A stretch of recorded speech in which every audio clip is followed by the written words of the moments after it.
I'm back to summarize chapter or book number 6 of Parzival by Wolfram von Eschenbach. Alright, Parzival rides along.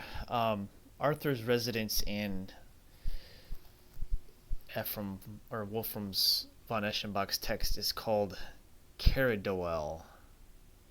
It's the same as in Crintian de Troyes. Now Arthur sets out looking for Parzival.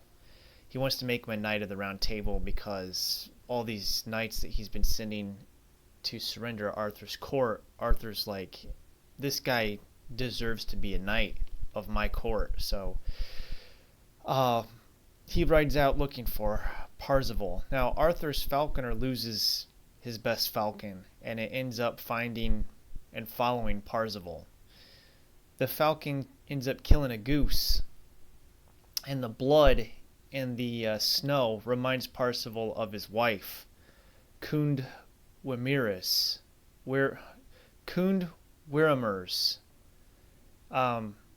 Kundry, he's the page of Kundry, okay, sees Parzival and tells Arthur's knights that he's seen a warrior that looks as if he wants to indulge in jousting, because Parzival's like mesmerized by the blood and the snow. It reminds him of the face of his wife, which is kind of weird. I don't quite understand that, but he's kind of like just entranced with staring at this, caught in his own memories. So Sir Sagamore wants to go out and joust with this knight, but Arthur says no. And Fortis's army rides out of Moonsalveshe to defend the woodland by battle. Now, and Fortis is the Grail, he's the Fisher King, okay? He's the one that lives in the Grail Castle. Moonsalveshe, his kingdom, actually it means Mount of Salvation or Mount Salvation. So, and Fortis, it lives in the Mountain of Salvation, essentially. You're looking for the allegorical or esoteric interpretation here. Remember, Fortis is the guy that's like sick. He's the Fisher King, and he's like weak. But Arthur's nearby now, and he's like, no, Sir Sagamore, you cannot go right out, because if you leave, then all the other knights are going to want to leave, and we will be undefended. So I need you here. However, the Lady Guinevere intervenes, and she persuades Arthur to let Sir Sagamore go out and joust. So Sagamore challenges Parzival, who's staring at this blood and the snow, thinking about his wife and just feeling all around miserable and lonesome and sad. And he doesn't answer Sagamore's challenge. But his horse, Parzival's horse, recognizes that like Sagamore is charging at him, so the horse turns, and when Parzival doesn't see the blood, he's like, oh, there's a knight coming, and his spear is up, and Sir Sagamore gets on a horse, so he's defeated by joust. Then the same thing happens again with Sir Kay. Kay is like, I want to go challenge this guy. And again, Parzival comes to his wits at the last second, and he unhorses Kay. And Kay gets injured pretty bad. In fact, Kay's horse dies. So Kay is carried back to where Arthur's camped, and then Gawain takes up for the joust. He goes out and he sees Parzival, and he's thinking maybe this guy is lovesick. Like maybe he's, trapped in love. So he tries speaking to him. He's successful.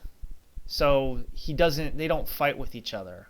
But Parzival we've learned, is won more fame by defeating these knights, Clamede and his seneschal, and the various other people he sent to the court, through the joust that he just had with Sir Sagamore, the joust that he just had with Sir Kay. He's really like, this guy is awesome. So Arthur really wants to put him as a knight of the Round Table. So he goes to Arthur's tent, and there Parzival meets the Lady Kundry.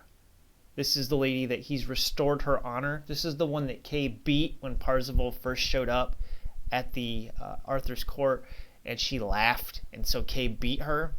And then this mute guy, or this guy that doesn't speak, Antenor, he meets him as well. So they're both very happy.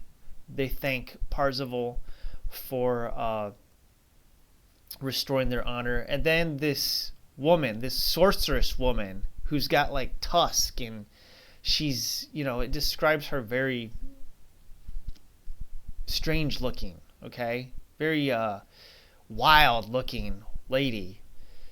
She shows up and basically destroys all the joy of the celebration by essentially cursing Parzival for not asking the question at the Grail Castle. It says here that Kundry, she had a cultivated mind encompassing dialect and geometry. Known to her too were the skills of astronomy. She was called Kundry.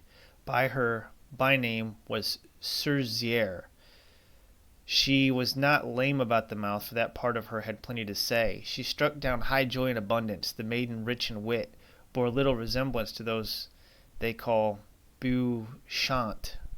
A bridal cloth from Ghent, bluer even than lapis lazuli, that downpour on joy had donned. It was well-cut cape, all the French style. Beneath, next to her person, she wore fine furs, a peacock feather hat from London, lined with cloth of gold. The hat was new, its ribbon not old, hung at her back. Her tidings were a bridge, carrying grief over joy. She plucked ample mirth from them there.